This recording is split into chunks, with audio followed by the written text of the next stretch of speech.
Grant, stop standing around. Make yourself useful. Tune that piano before the donors arrive. Danica's voice cut across the marble lobby, sharp enough to draw a few smirks from the junior staff. All eyes turned to me, the janitor holding a rag, not a tuning fork. I didn't move. Instead, I laid my hand lightly on the polished wood and said, "It's already in tune, but whoever plays it tonight won't have the hands for what it really needs." The chuckles died instantly, though Danica only sneered. "If you've ever been written off for the clothes you wear, if you've ever had your worth reduced to the job title on your badge, then don't scroll away.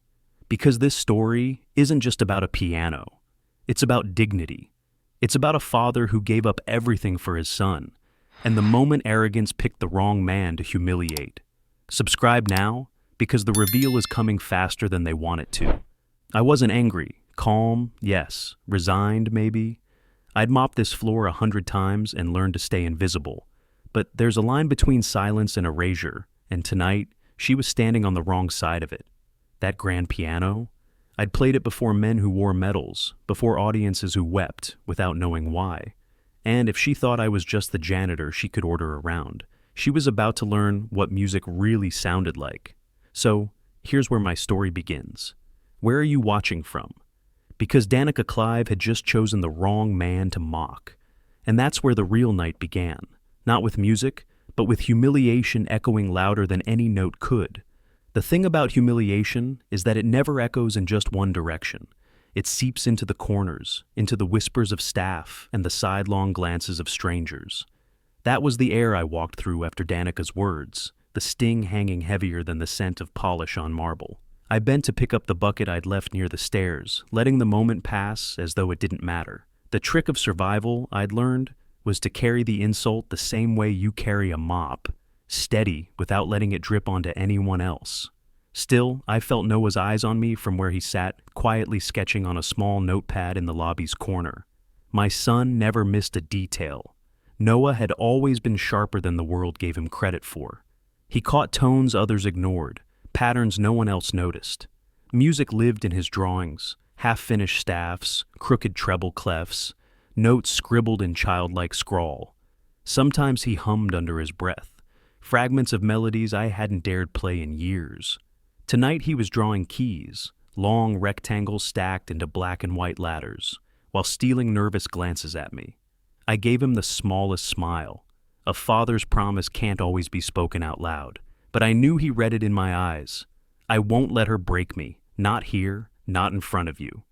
Across the room, Danica swept through a group of junior executives, barking instructions as though the world itself might crumble if a champagne flute was set at the wrong angle. Her heels clicked like a metronome, keeping everyone else in rhythm, but the music of it was sharp, soulless. She was preparing for the gala, a night that was supposed to secure new donors for the hotel's expansion project. Prestige, glitter, applause, that was her instrument. Mara Liu trailed behind her with a clipboard pressed against her chest, absorbing the blows of Danica's perfectionism. She caught my eye once, only for a moment, her expression almost apologetic.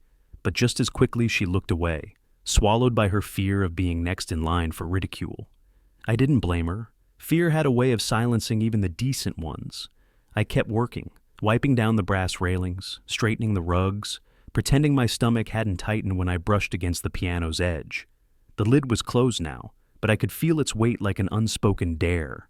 My fingers twitched the way they used to before stepping on stage, a phantom rehearsal. I shoved the feeling down.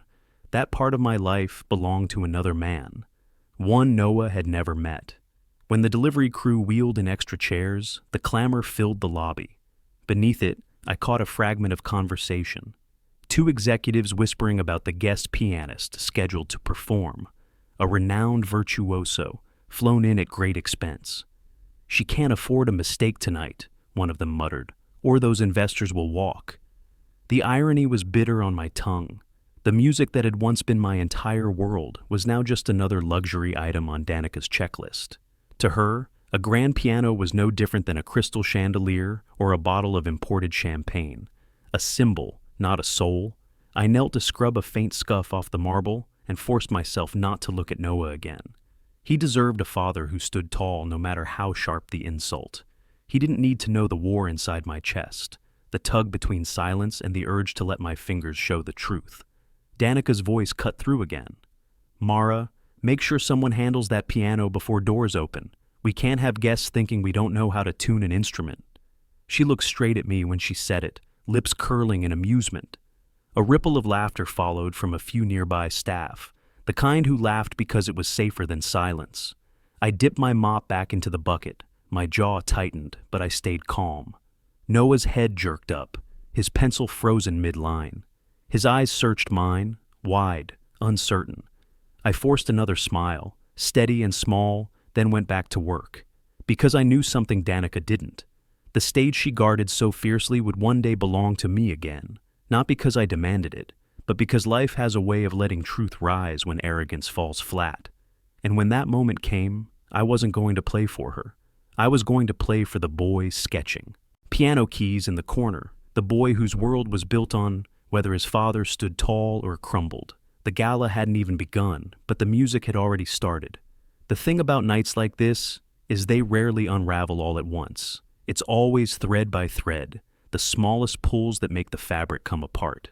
By the time the first wave of donors began drifting through the lobby, the place gleamed like a shrine to money. Gold-trimmed brochures rested neatly on side tables. The chandelier's glow made every glass sparkle like it had been cut from diamonds, and the staff moved with forced cheer, their smiles stitched tight. I worked the edges, mop and rag in hand, careful to stay unseen. Invisibility had become its own kind of armor, but Noah never let me disappear.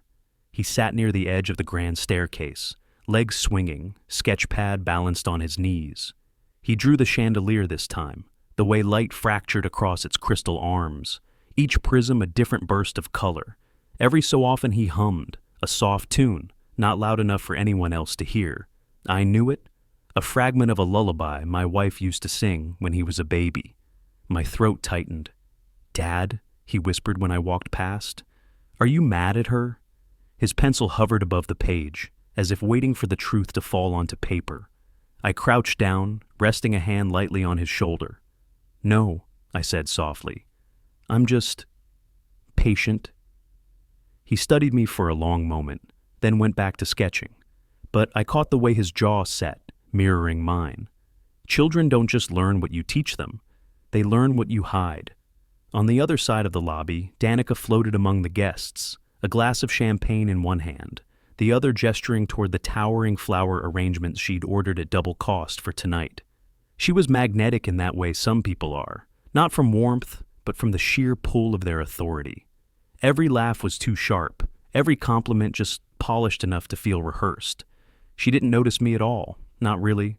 To her, I was just another piece of furniture that moved when told. Mara, however, noticed. She stood stiff near the back, clipboard in hand, checking names off as guests arrived.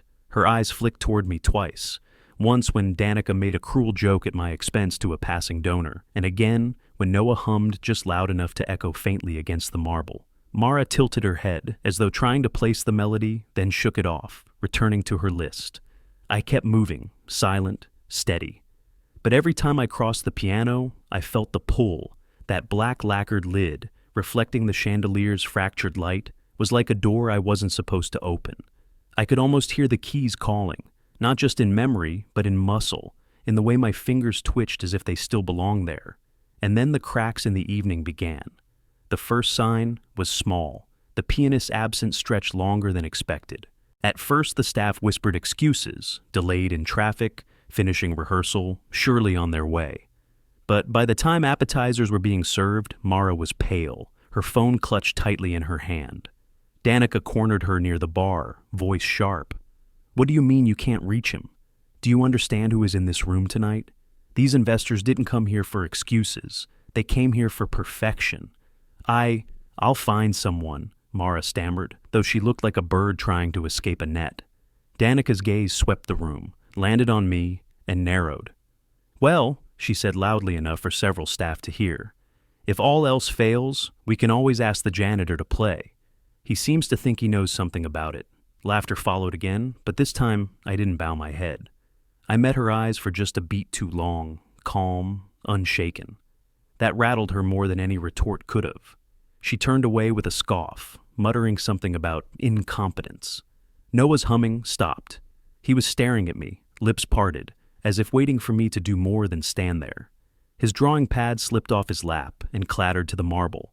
On the open page was a sketch of the piano, detailed and careful, each key drawn with precision. I picked it up, placed it gently back in his hands, and whispered, "Not yet." Because patience wasn't weakness. Patience was timing. And though no one in that glittering room knew it yet, the timing was moving closer with every tick of the crystal clock on the wall. Patience may steady a man, but arrogance has no such restraint. By the time the second wave of donors arrived, Danica was already coiled tight, her voice slicing through the air like a conductor's baton no one had asked for. "Check the wine. Again, I want those glasses polished until I can see my reflection. And where's the event program? If even one seat doesn't have one, someone's out of a job." The staff scrambled, their footsteps tapping frantic counterpoints against the marble floor. From my corner, mop in hand, I watched the performance unfold. She wasn't running a gala. She was conducting a power show, each barked order another reminder of who held the baton. Mara followed 2 steps behind, clipboard clutched like a shield. Her voice tried for calm when she answered, but I caught the tightness around her mouth. "Everything's under control, Ms. Clive." Guests are settling and Danica's eyes flicked to the piano. She pointed at it with the tilt of her champagne glass. "And has that been tuned yet? Or do I need to do everything myself?" Before Mara could answer, Danica's gaze swept the room and landed on me. A sharp smile curled her lips. "Maybe our janitor can handle it. He seems to think he knows his way around keys." A few nearby staff chuckled nervously, unsure whether it was safe not to laugh. My hand tightened around the mop handle. The wood creaked softly under the pressure, but my expression didn't change. Mara's eyes darted between us. For half a second, her composure cracked. Hesitation, curiosity. Then she dropped her gaze, murmured, "The tuner's scheduled to arrive within the hour," and scribbled something on her clipboard. Danica waved her off, already bored with her own cruelty. "See that it's done. I won't have our reputation tarnished by a sour note." I returned to scrubbing a stretch of marble that didn't really need cleaning, the motion steady, controlled. The truth was, the piano was slightly off. Not enough for casual ears, but enough that a performance tonight would risk wobbling out of tune midway. I heard it when I passed, in a flat, lingering half a breath longer than it should, the way an old friend's voice wavers when tired. I could have fixed it in under 10 minutes. But that wasn't my role anymore. Noah shuffled closer, his sneakers squeaking softly on the marble. He tugged my sleeve and whispered, "It sounds wrong, doesn't it?" His wide eyes searched mine, waiting for the confirmation. I gave him a small nod, my voice low. "You hear it too?" He smiled faintly, pride flickering in his face. "Like it's tired." That boy. He didn't just hear notes, he felt them, just like his mother used to. Before I could answer, Danica's sharp laugh rang out across the lobby. She was speaking to 2 donors now, her voice pitched high enough for others to hear. "I swear, sometimes I think the only useful thing about this staff is their uniforms. At least the janitor looks like he knows how to scrub something clean." The donors laughed politely, though one of them cast me a quick, uneasy glance. Cruelty always makes someone uncomfortable, even when they don't have the courage to object. Noah's shoulders hunched, his pencil pressed too hard against the sketch pad, snapping the lead. I crouched quickly, sliding a replacement pencil from my pocket, meeting his eyes with a calm I didn't feel. "It's all right," I whispered. "Not every sound is worth listening to." That steadied him. He nodded once, then returned to sketching. This time, the piano again. His lines were bolder now, sharper, as if he was trying to draw strength onto the page. From across the room, Mara's gaze lingered. She'd seen the way Noah pressed close to me, the way I crouched to steady him instead of reacting to Danica's jabs. Her lips parted, then closed again as Danica snapped another order and yanked her back into motion. I straightened, returned to the mop. Outwardly unchanged, inwardly burning, because I knew this much. Humiliation was her weapon, but it was also her weakness. She wielded it too often, too carelessly, blind to the truth it tried to bury. And tonight, truth wasn't just waiting in silence, it was waiting in music. The stage was already set, even if Danica couldn't hear it. There's a moment, just before a storm, when the air itself feels like it's holding its breath. That's what the lobby felt like as the last of the donors arrived, glittering gowns brushing against polished marble, laughter echoing off high ceilings, every detail straining for perfection. But under it all, something wavered, like a violin string pulled too tight. I caught myself drifting too near the piano again. Its glossy lid reflected the chandelier's glow, and for a heartbeat, I saw myself not as the janitor crouched in scuffed shoes, but as the man I used to be, hands poised above ivory, head bowed, waiting for silence to fall before the first note. The image vanished as quickly as it came, but my fingers still twitched. On impulse, I brushed the bench straight. A simple gesture no one would notice, except someone did.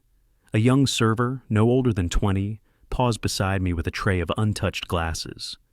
You sit like you've done that before," he said, eyes darting toward the piano. His voice was quiet, tentative, like he wasn't sure he should be speaking to me at all. I gave him the faintest smile. "Old habits," I said. Before he could ask more, Danica's voice sliced in. "What are you doing over there?" She strode across the floor, heels snapping like gunfire. "The piano isn't your business, Grant. Don't touch it again." The server froze, caught between us. Danica's eyes flicked to him, sharp as glass. "And you, keep moving unless you'd like to trade your tuxedo for a mop." He flushed and hurried away. I stepped back, my expression calm, though inside my chest a chord struck hard and dissonant. Noah had been watching from the staircase. I saw the way he shrank into himself, lips pressed tight. He'd heard her tone 100 times, but hearing it aimed at me always unsettled him. Danica wasn't done.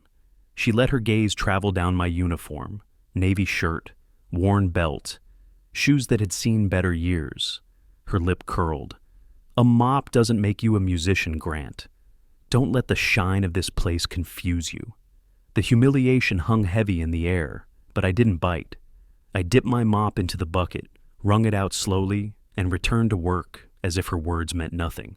That was the thing about silence. It could shield you, even as it sharpened you. Mara lingered on the far side of the room, clipboard tucked against her chest. She saw it all. Her jaw tightened, though she said nothing. Still, I caught the flicker in her eyes. Hesitation, unease. For a moment, she looked at me like there was more to the story than Danica's contempt could explain. Then Danica snapped her name, and she scurried off, shoulders stiff. Guests were filtering closer now, drifting toward the bar and the grand piano that sat like a centerpiece in the room. Whispers began as some noticed the empty bench. "Where's the pianist?" a woman in pearls asked. "Wasn't there supposed to be music by now?" Danica's smile never wavered as she soothed them with empty reassurances, but her eyes were sharp, restless. I could feel the tension gathering like storm clouds. Noah tugged my sleeve again. "Dad," he whispered, voice barely audible over the hum of the crowd. "It really is out of tune. You could fix it." His earnest face pulled at me harder than any insult. I knelt so we were eye to eye. "Not yet," I told him softly. He frowned but nodded, returning to his sketch pad. His pencil scratched furiously, drawing the piano again. Darker lines this time, like he was willing it to belong to us. I rose, returning to my work, but inside I could feel it building, the dissonance between Danica's arrogance and the truth she couldn't see. She thought a mop defined me. She thought silence meant ignorance. But the storm was coming, and when it broke, no amount of marble or crystal or money would protect her from the sound that was waiting in my hands. Storms don't announce themselves politely. They crash in at the moment you least expect. Ours arrived just as the champagne glasses were being topped and the donors settled into the lobby's velvet chairs. Mara's phone buzzed. She glanced at the screen, her face blanching instantly. One hand flew to her mouth before she caught herself, lowering it quickly as she slipped away from the crowd. I noticed, because I'd trained myself to notice everything. Panic always carried a certain silence, the kind that makes even a busy room lean inward. She cornered herself behind a tall floral arrangement, voice low but sharp into the receiver. "What do you mean you can't come? You were contracted weeks ago. This is the Clive Gala. You can't just..." "Hello? Hello?" The call ended. Her hand shook as she lowered the phone. Across the lobby, I saw the exact moment she locked eyes with Danica. A silent exchange. Crisis. Danica strode across the floor, her practiced smile unshaken, but the fury beneath it barely caged. She grabbed Mara's arm, pulling her into the shadow of a column. I wasn't close enough to hear every word, but the sharp hiss carried. "Don't tell me the pianist isn't coming." Mara swallowed. "He's sick. They said food poisoning. He can't even stand." Danica's laugh was brittle, dangerous. "Do you understand who is sitting in that room? Do you understand the donors I brought here tonight? If we lose even one, you'll be out of a job before the night is over. I'll try to find a replacement." "In an hour," Danica snapped. "Do you plan to conjure a virtuoso out of thin air?" Their voices dropped lower, but the anger was written plainly in the rigid set of their bodies. Around them, the gala pressed on, waiters weaving through, donors murmuring, the chandelier spilling golden light on a scene that looked perfect if you didn't know the notes underneath were unraveling. Noah tugged on my sleeve. "Dad," he whispered, "no one's coming to play." I glanced at him, his earnest face tight with worry. He loved music too, much to see it abandoned like this. I smoothed his hair back. "Not yet," I said softly. But the night's not over. The tension spiked minutes later when one of the donors approached Danica. A silver-haired man, with a booming voice, he asked loudly, "When does the music begin?" We were told to expect a performance. Every head nearby turned. Conversations faltered. Danica's smile didn't reach her eyes. "Just a brief delay, Mr. Whitaker. Our pianist is finishing preparations." She spun, her glare snapping to Mara like a whip. "Do something!" Mara's mouth opened, then closed.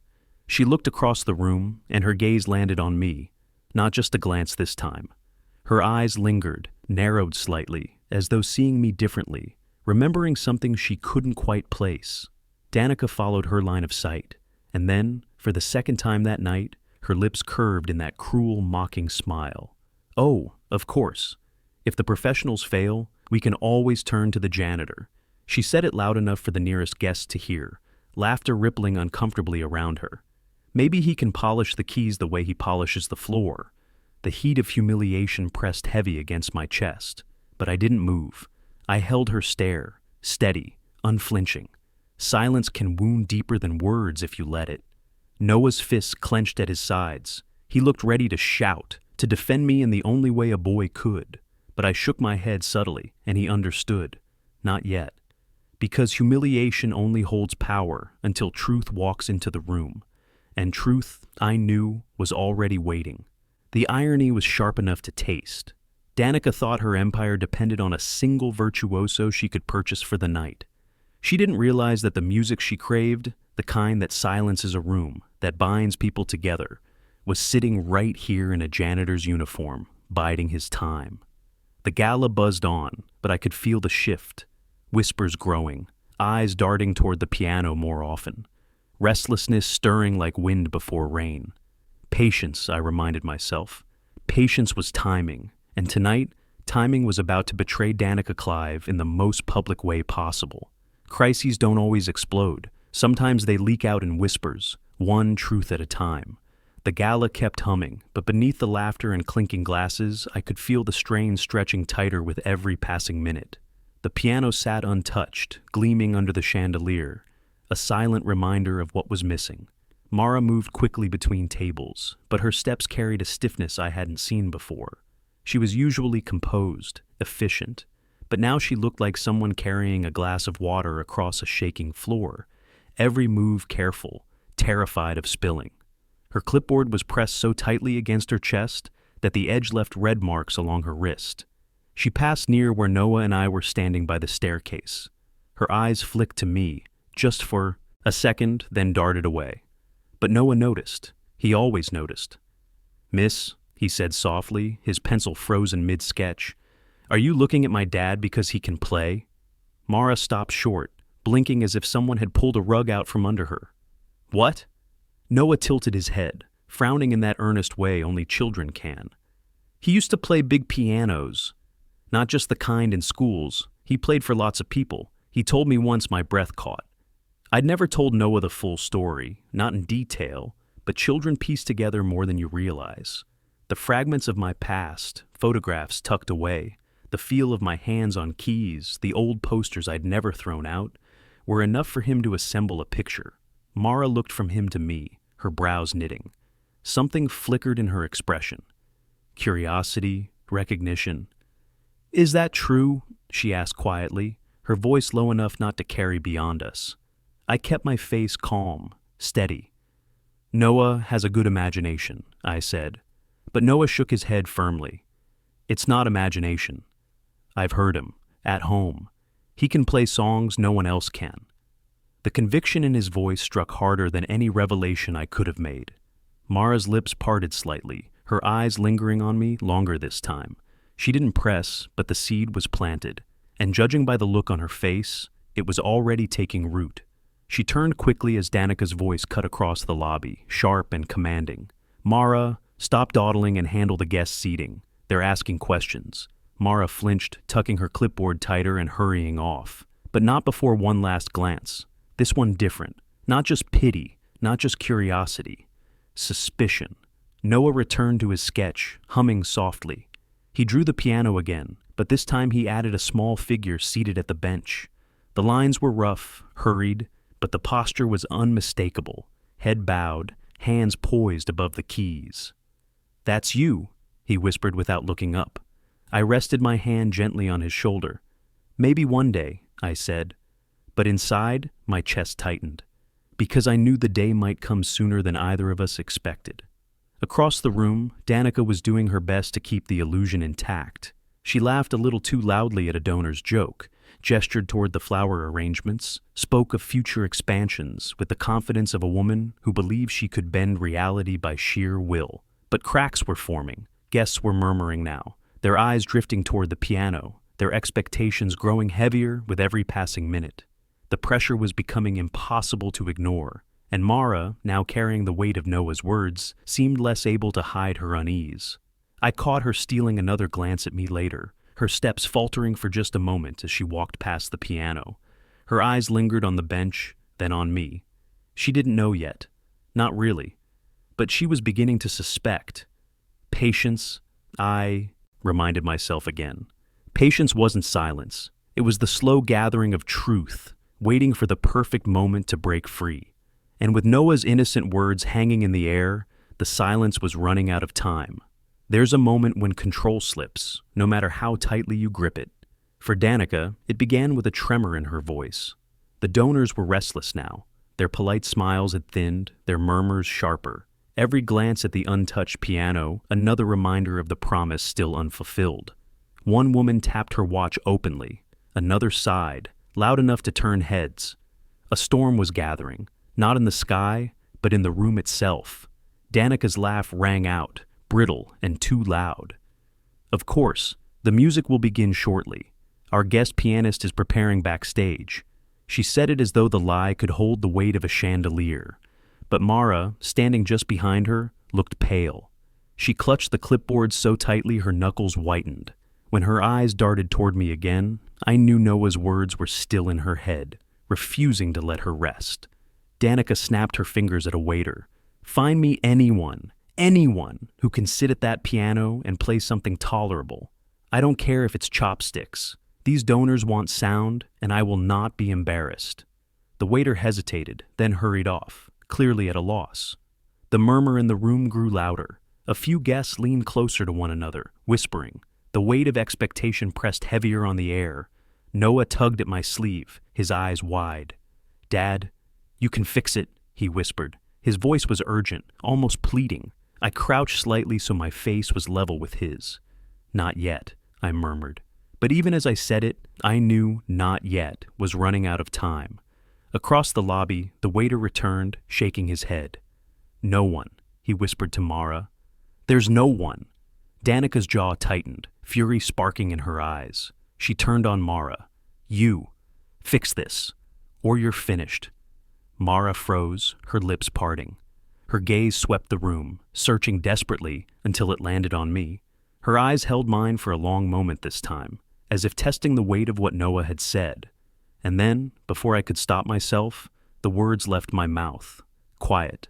Steady. unmistakable. I can play. The room didn't go silent all at once.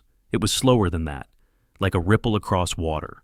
The donors closest to me turned first, brows raised, then others followed, heads swiveling, conversations fading into shocked quiet. Danica blinked, then barked a laugh so sharp it scraped the air. You? Her voice rose with incredulity. You're a janitor, Grant. You mop floors. You don't touch pianos. Her laughter dragged a few nervous chuckles from staff, but they died quickly. Because I wasn't laughing, I wasn't flinching either. Mara stepped forward, her voice low but firm enough to cut through. Maybe we should let him try. Danica swung toward her, eyes blazing. Are you insane? Do you want me to humiliate this hotel in front of every donor we have? Mara's gaze didn't waver. What's worse, no music at all, or giving him a chance? It was a dangerous thing to say, and we both knew it. But the donors were watching now. Some with amusement, some with curiosity, a few with open interest. The tension was no longer just between Danica and me. It belonged to the whole room. Danica's lips thinned. Fine, she spat, her voice dripping contempt. If you want to embarrass yourself, Grant, be my guest. But when you make a fool of yourself, don't expect me to protect you. I didn't answer. I just walked toward the piano, each step steady, deliberate. The marble gleamed beneath my shoes, the chandelier's light spilling across the keys as though the instrument itself had been waiting. Noah's breath caught, his sketchpad slipping from his lap onto the floor. He stared at me with wide, shining eyes. For the first time in years, I let myself place my hand on that polished lid.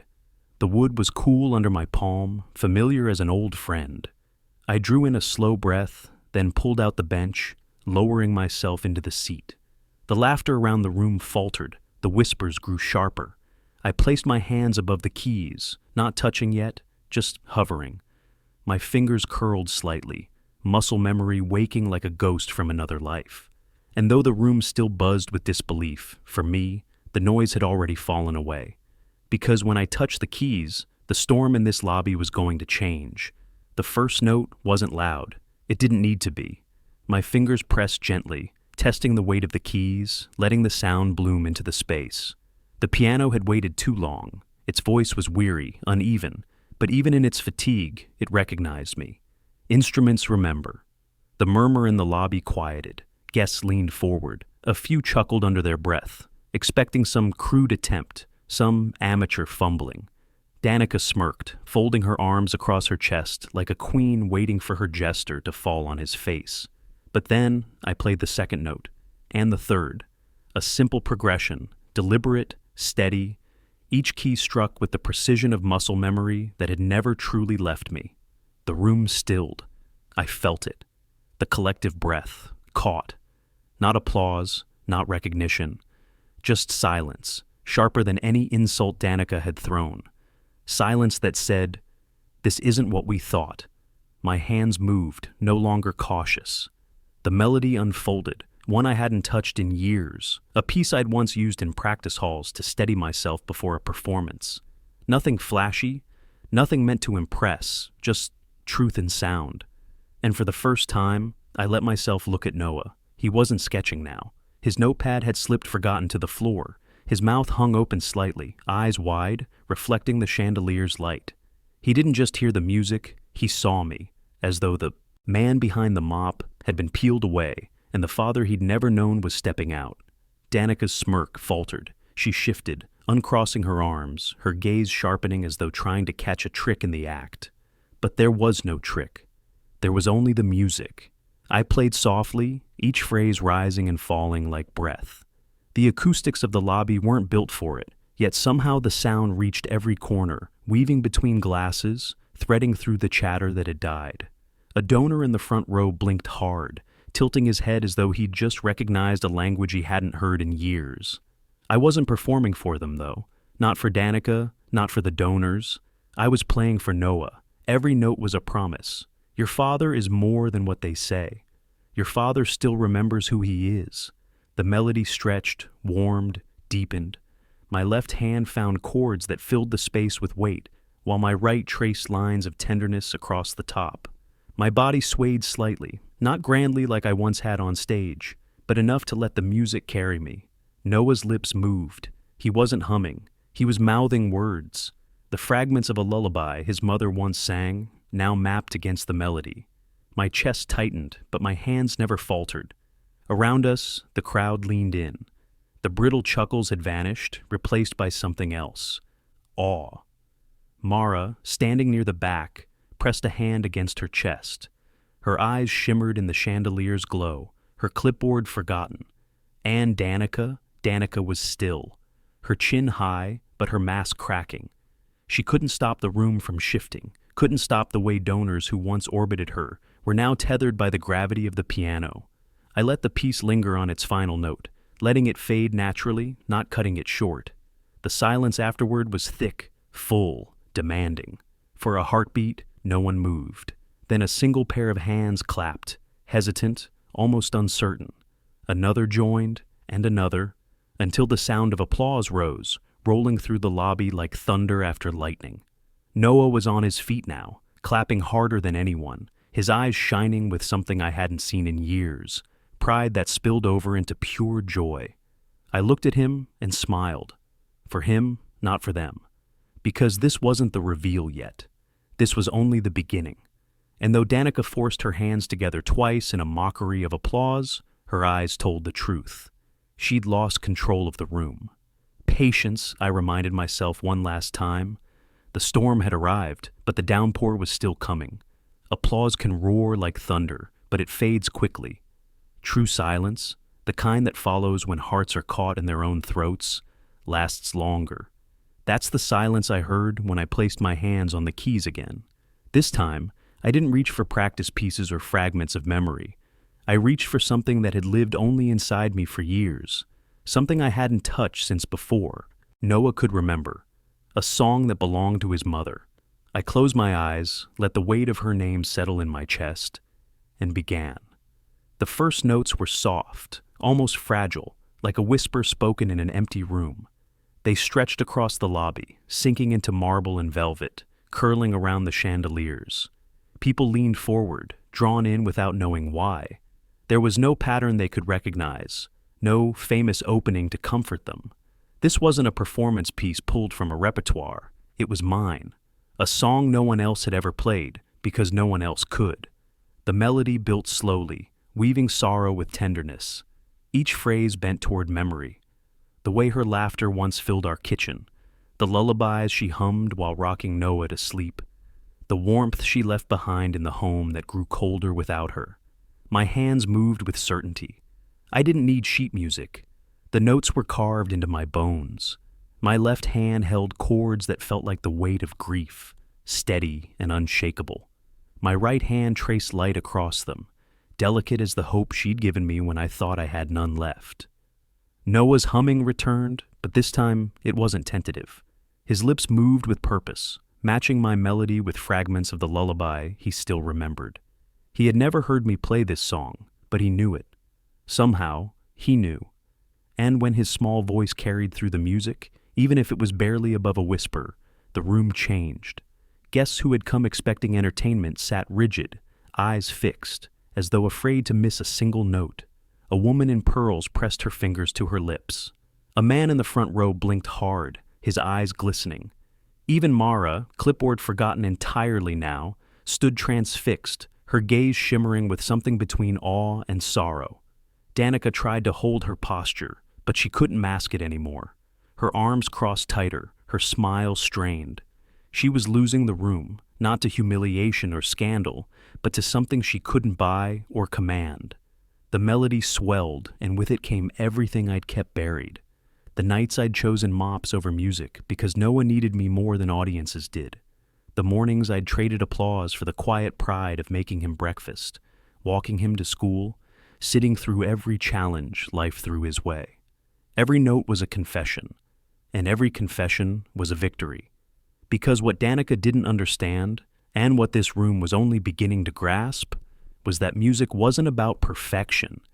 It was about truth, and truth was all I had left to give.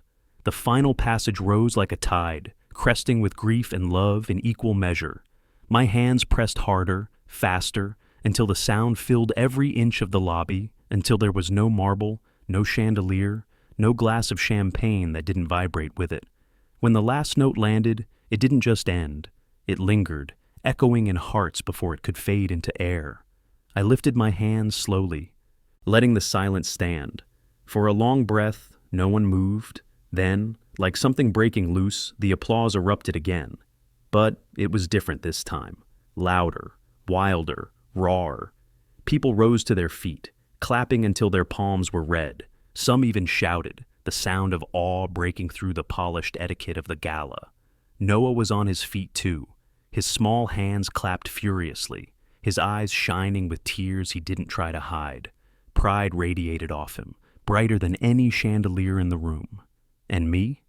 I looked at him and no one else. Because this wasn't for them. It never had been. This was for her. For him. For us. And though the crowd had just discovered something about me they never imagined, Noah had discovered something greater. The father he'd always known was more than the world had let him be. Names carry weight, even when years of silence try to bury them.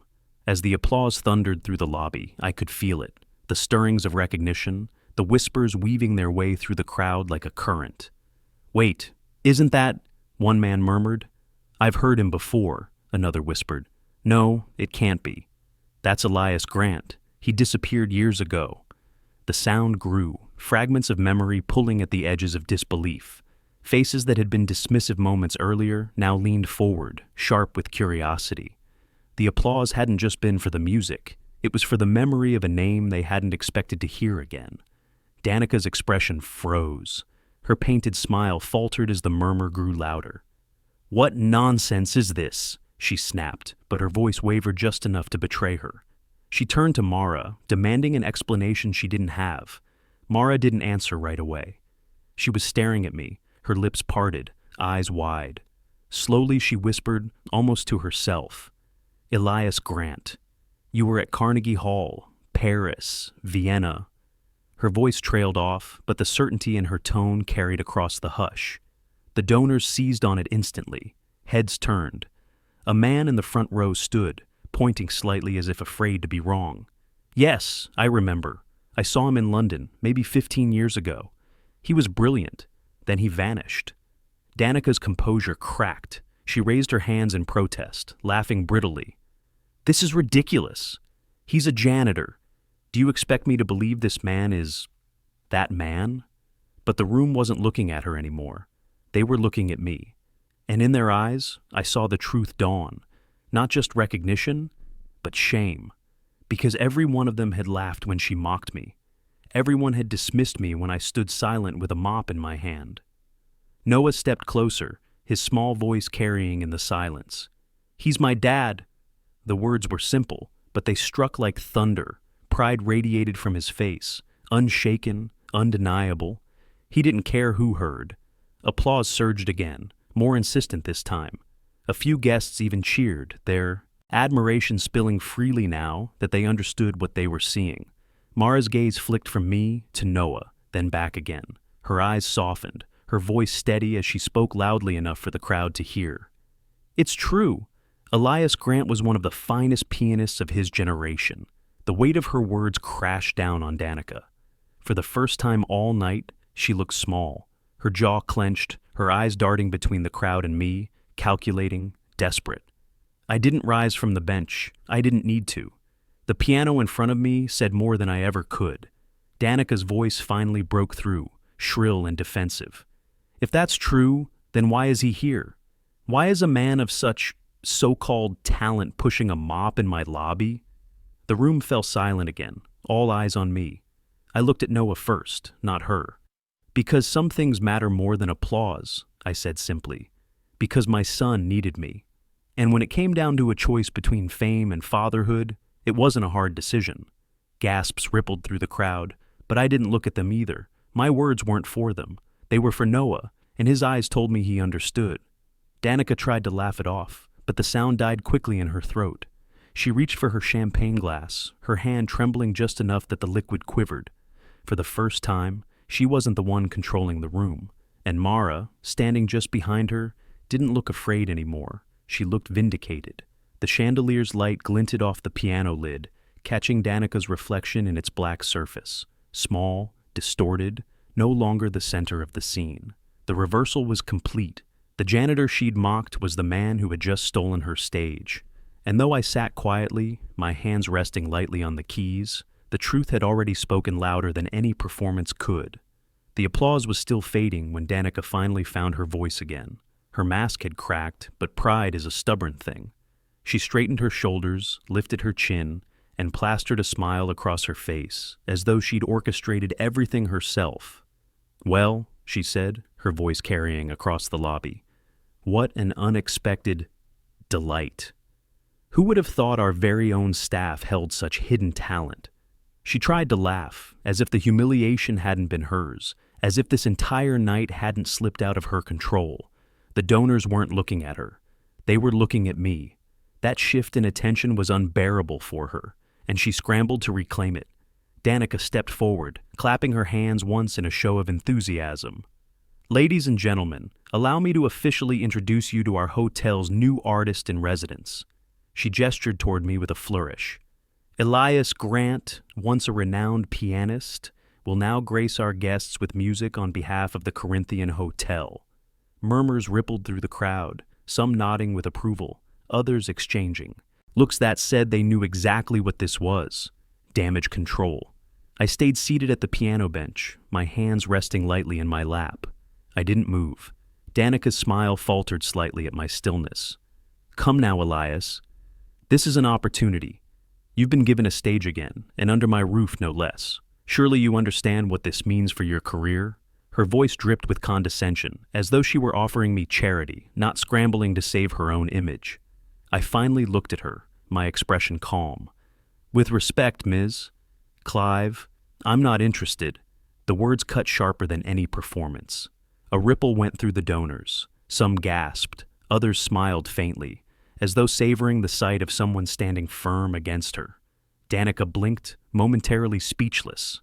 "Not interested?" she repeated, her voice shrill with disbelief. "Do you have any idea what you're refusing?" I rose slowly from the bench, standing tall though my uniform was still marked with the stains of work. "I know exactly what I'm refusing, because the stage doesn't matter if I can't look my son in the eye. I don't need a title from you. I don't need your permission to play." Noah's hand slipped into mine, small but strong. His face glowed with pride, and in that moment, I knew I'd chosen the right words. Mara stepped forward, her voice steady. "He doesn't need you, Danica." Tonight proved that the donors murmured louder now, some nodding openly, others whispering about integrity, dignity, real talent. Danica's control of the room had evaporated, and she knew it. Her smile tightened, sharp enough to cut. "Suit yourself," she said, though the edge of her voice betrayed her anger. "But don't think you'll find another chance like this." I squeezed Noah's hand gently. "I already found what matters," I said quietly, though the whole room heard. And with that, I turned away from the piano. The applause began again, not as thunderous as before, but steadier, warmer, less for the music and more for the choice. Danica stood frozen, her glass trembling in her hand, forced to watch as the crowd's admiration shifted fully away from her. Mara met my eyes as I passed. She didn't smile, but she gave the smallest nod, a silent acknowledgement, not of who I had been, but of who I still was. Noah clutched my hand tighter as we stepped toward the lobby doors. His voice was soft, but full of wonder. "You showed them, Dad." I looked down at him, heart heavy but steady. "No," I said gently. "I showed you." The chandeliers sparkled above. The marble gleamed underfoot. But none of it mattered, because for the first time in years, I walked out not as a janitor mocked into silence, but as a father whose son knew the truth. And that truth was louder than any applause. The night air hit different after marble and chandeliers, cooler, freer. The city hummed in the distance, cars threading through. Streets, voices spilling from late-night cafes. But for me, all I heard was Noah's footsteps beside mine, small, steady, certain. We walked hand in hand down the quiet block, away from the Corinthians' glow.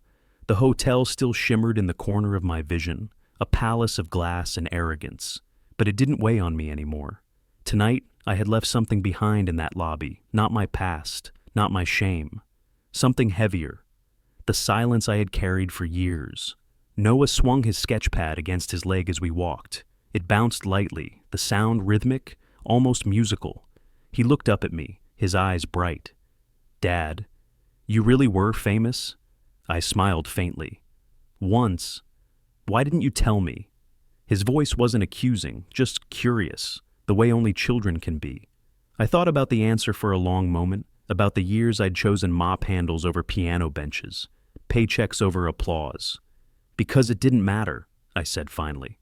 "Not compared to you." He slowed his steps, processing. "But you played a song no one else could." I stopped walking, crouched so I could look him in the eyes. "That song wasn't about being famous. It was about your mom, and about you. Some things you don't share with the world, Noah. Some things belong only to family." He hugged me suddenly, fiercely, his small arms wrapping tight around my neck.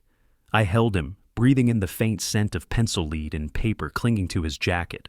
When we started walking again, he asked quietly, "Will you play again?" "Not for them.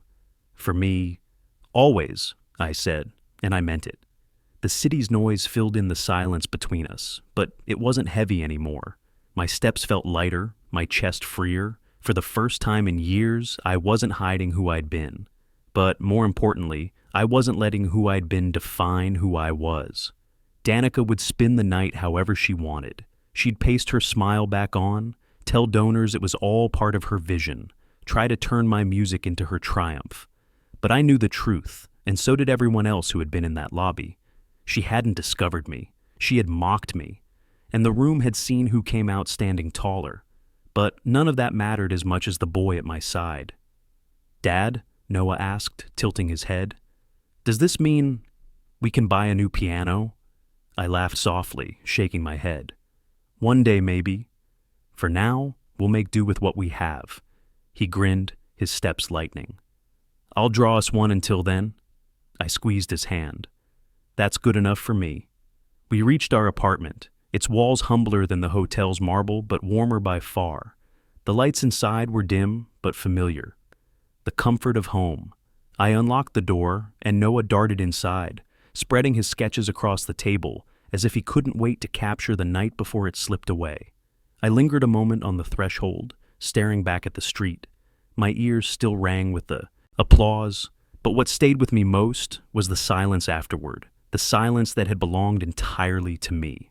I closed the door, leaving the night outside, because my stage was here now, in this small apartment, with this boy who believed in me even when I tried to bury the truth. And for the first time in a long while, that was enough. So the janitor they mocked walked out with his dignity intact, his son's pride burning brighter than any chandelier. And the song they thought would never come, it's still playing quietly in the only place it matters, at home. Subscribe and don't miss our next story. A reporter questioned the janitor harshly, then recognized him from an old headline. Trust me, you'll feel it. And tell me in the comments, what injustice should we tackle next?